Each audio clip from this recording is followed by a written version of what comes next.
പ്രിയമുള്ള സുഹൃത്തുക്കളെ, പുതിയൊരു ഇൻഫോർമേറ്റീവായ വീഡിയോയിലേക്ക് എൻ്റെ പ്രിയപ്പെട്ട കൂട്ടുകാർക്ക് സ്വാഗതം. നമുക്കറിയാം, നമ്മുടെ സംസ്ഥാനത്തെ ഏറ്റവും വലിയ ഒരു പദ്ധതി, ജനക്ഷേമ പദ്ധതി എന്ന് പറയുന്നത് സംസ്ഥാന സർക്കാർ വിതരണം ചെയ്യുന്ന ക്ഷേമ പെൻഷനുകളാണ്. ഏകദേശം 63 ലക്ഷത്തിനടുത്ത് ആളുകളാണ്, 60 ലക്ഷത്തിന് മുകളിൽ ആളുകൾക്ക് ഈ ക്ഷേമ പെൻഷൻ, അതുപോലെ തന്നെ ക്ഷേമനിധി പെൻഷൻ സംസ്ഥാന സർക്കാർ നൽകി വരികയാണ്. ഇതിൻ്റെ ഒരു പശ്ചാത്തലത്തിൽ പല സമയങ്ങളിലും ഈ ഒരു തുക മുടങ്ങിപ്പോകുന്ന സാഹചര്യം ഉണ്ട് എങ്കിൽ പോലും ഈ ഒരു പദ്ധതി ആനുകൂല്യം സാധാരണക്കാരായിട്ടുള്ള ജനങ്ങൾക്ക് ഇത് വലിയ ആശ്വാസമാണ്.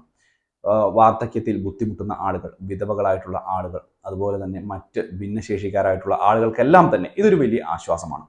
പക്ഷേ ഈ ഒരു പെൻഷൻ തുക മുടങ്ങിക്കിടക്കുന്നു, ഗഡുക്കളായിട്ട് മുടങ്ങിക്കിടക്കുന്ന സാഹചര്യം ഉണ്ടായെങ്കിലും കഴിഞ്ഞ ദിവസങ്ങളിലൊക്കെ 3200 രൂപ വീതം വിതരണം ചെയ്യുകയും ചെയ്തു.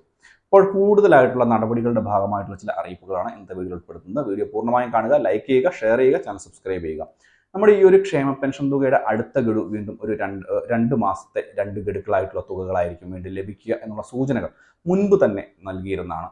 പ്രത്യേകിച്ച് ക്ഷേമ പെൻഷൻ തുക വിതരണം ചെയ്യുന്നത് സംസ്ഥാന സർക്കാർ കടമെടുത്തുകൊണ്ടാണ്. ഇതുകൊണ്ട് തന്നെ സഹകരണ ബാങ്കുകളുടെ ഒരു കൺസോർഷ്യം രൂപീകരിച്ച് അതിൽ നിന്ന് ഈ ഉടനെ കടമെടുക്കുവാൻ വേണ്ട നടപടികളൊക്കെ സ്വീകരിക്കണം എന്നുള്ള സൂചനകളൊക്കെയാണ് പുറത്തു വന്നിരുന്നത്. നമുക്കറിയാം, ഈ ഒരു ക്ഷേമ പെൻഷൻ തുക കടമെടുത്തുകൊണ്ട് വിതരണം ചെയ്യുമ്പോൾ കേന്ദ്ര സർക്കാർ തന്നെ ഈ ഇതുപോലുള്ള ആനുകൂല്യങ്ങൾ കടമെടുത്തുകൊണ്ട് വികസന പ്രവർത്തനങ്ങളിലാണ് കൂടുതലായിട്ട് നടത്തേണ്ടത്, അല്ലെങ്കിൽ മറ്റുള്ള നടപടികൾക്ക് പണം മാറ്റി ഉപയോഗിക്കുന്നു എന്നുള്ള കണ്ടെത്തുകയും അതിനുശേഷമൊക്കെയാണ് കടമെടുപ്പിൻ്റെ പരിധിയിലൊക്കെ ചില പ്രശ്നങ്ങളൊക്കെ വരികയും സംസ്ഥാന സർക്കാർ കൂടുതലായിട്ട് കടമെടുത്തിരിക്കുന്നു. അതുപോലെ തന്നെ കിഫ്ബിയുമായി ബന്ധപ്പെട്ടുള്ള കടമെടുപ്പുകൾ പോലും ഈ ഒരു പൊതു കടമെടുപ്പിലേക്ക് കണക്ട് ചെയ്യുകയൊക്കെ ചെയ്തത്.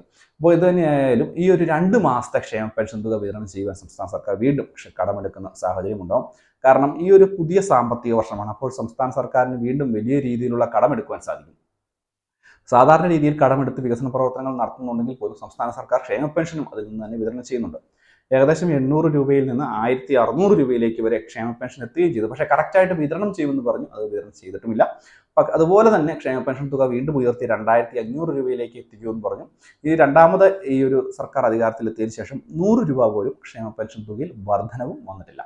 അതുകൊണ്ട് തന്നെ ഈ ഒരു ക്ഷേമ പെൻഷൻ്റെ വിതരണം തന്നെ പലതരത്തിലുള്ള ആശങ്കകൾ ഉണ്ടായിരിക്കുന്ന സമയം കൂടിയാണ്. പക്ഷേ നിലവിലത്തെ സാഹചര്യത്തിൽ വീണ്ടും 2 മാസത്തെ പെൻഷൻ തുക കൂടി വിതരണം ചെയ്യാനുള്ള നടപടിയാണ് സംസ്ഥാന സർക്കാർ ആലോചിക്കുന്നത്.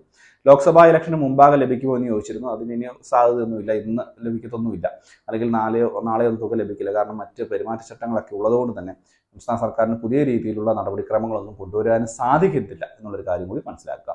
ഇത് മാത്രമല്ല, അടുത്ത മാസം അല്ലെങ്കിൽ ഈ മാസം അവസാനത്തോടുകൂടി അടുത്ത മാസം ആദ്യത്തോടുകൂടി തന്നെ 2 മാസത്തെ ഗഡുക്കൾ 1600 രൂപ വീതമുള്ള 2 ഗഡുക്കൾ തുകയായിട്ട് നിങ്ങളുടെ അടുത്തേക്ക് എത്തിച്ചേരും.